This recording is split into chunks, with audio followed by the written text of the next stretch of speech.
Tinolang manok, guys. Nasaan ang sabaw? Eto na ang sabaw, Luis sa Daddy TV. Tiki one time.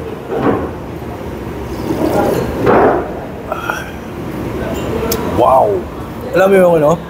Yung nainitan yung sikmura mo, dumaloy doon sa sikmura, yung mainit na sabaw. Eto yun, solid. Ito yung laman, tinolang manok with dahon na sili. Yan, tiki one time. Wow, solid. This time, ito naman kare-kare. Ayan, no? Kare-kare.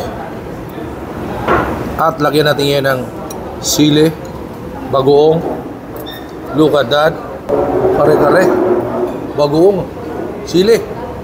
Let's go!